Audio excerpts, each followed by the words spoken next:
기본소득. 요즘 정치권의 뜨거운 화두죠. 모든 국민에게 아무 조건 없이 일정 금액을 국가가 계속 준다는 개념입니다. 이 기본소득을 놓고 유력 대권주자 사이에서 난타전이 벌어지고 있습니다. 논쟁에 불을 붙인 건 기본소득을 자신의 전매 특허로 삼는 이재명 경기지사입니다. 예산을 아껴 분기마다 25만 원씩 연 100만 원을 주고 나중엔 세금을 올려서 10년 후쯤엔 기초생계비 수준인 월 50만 원, 한 해 600만 원을 주자는 겁니다. 4인 가족이면 연 2,400만 원이 기본소득으로 지급되는 거죠. 경제적 풍요를 우리 국민 모두가 최저한도로 누릴 필요는 있다. 누릴 때가 되었다. 기본소득을 소액부터 조금씩 늘려가면서 지급하면 경제 활성화 효과가 있다. 코로나19로 국민 모두 고통받는 상황에서 이 같은 보편 복지 주장, 눈길이 갈 수밖에 없습니다. 하지만 경쟁 주자들의 생각은 다릅니다. 현실성이 없다, 포퓰리즘이다, 일제히 반대 입장을 밝혔는데 마치 이 지사를 둘러싸고 협공을 퍼붓는 듯한 모습입니다. 민주당 이낙연 대표, 알래스카를 빼면 하는 곳이 없다고 직격했죠. 정세균 국무총리도 마찬가지입니다. 성공한 나라가 없다는 겁니다. 임종석 전 청와대 비서실장도 스위스의 기본소득 국민투표 부결 사례를 들어 반대를 분명히 했습니다. 야권의 비난은 더 거셉니다. 유승민 전 의원은 경기도 재난기본소득과 묶어 매표 행위, 악성 포퓰리즘이란 비난을 했고 원희룡 제주지사도 가세했습니다.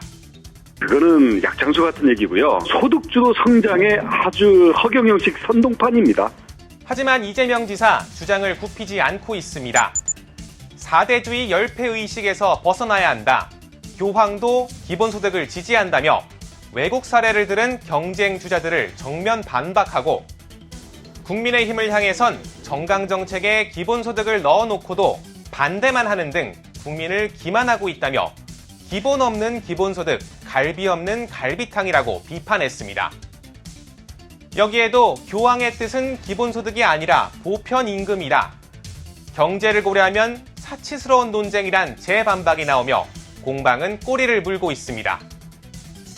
이런 난타전, 이재명 지사가 현재 대선 레이스 선두를 달리는 것과 무관하지 않을 겁니다.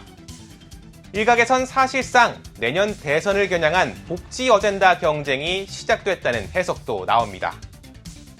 제20대 대통령 선거는 내년 3월 9일, 이제 1년여 앞으로 다가왔습니다. 표심은 과연 어디로 흐를까요? 여러 해석이 있지만 당면한 코로나19 극복뿐 아니라 코로나가 할퀸 뒤 남은 양극화, 즉 경제적 불평등에 대한 나름의 비전을 보여주는 후보가 주목받을 거란 게 전문가들 예상입니다. 이재명 지사로선 이에 대비해 기본소득 어젠다를 일찌감치 선점한 셈입니다. 이슈 선점적 측면에서 봤을 때는 이재명 지사가 선정을 한 거는 맞아요. 기본소득과 같은 복지가 아니라 다른 걸 가지고도 그런 식으로 가져야 된다는 거죠. 다른 주자들도 가만히 있을 수 없죠.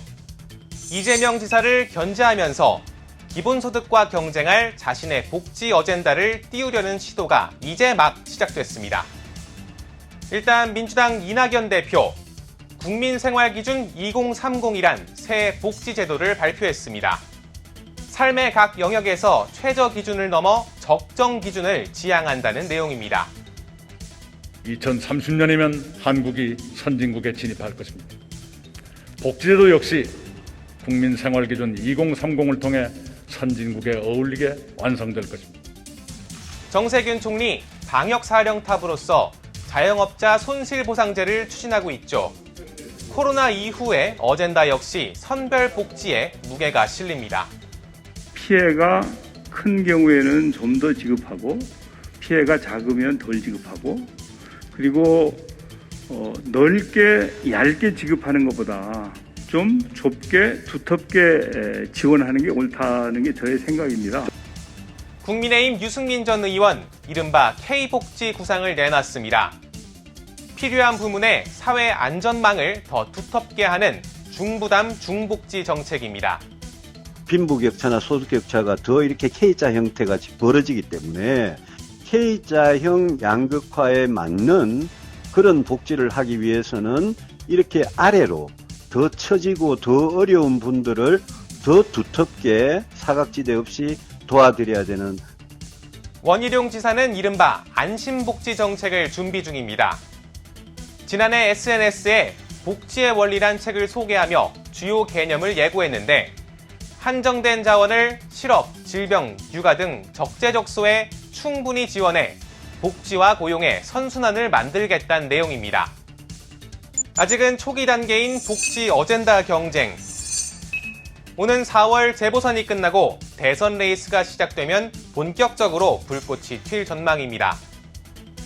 특히 지원 대상과 재원 조달 방안이 구체적으로 나오면 논의의 초점이 증세 여부로 흐를 수도 있습니다. 내년 대선 인물도 중요하지만 그 어느 때보다 뜨거운 공약 대결이 펼쳐질 것이란 얘기도 나옵니다. 과연 어떤 어젠다가 유권자의 마음을 사로잡아 끝까지 살아남을지 주목됩니다. 지금까지 여의도 풍향기였습니다.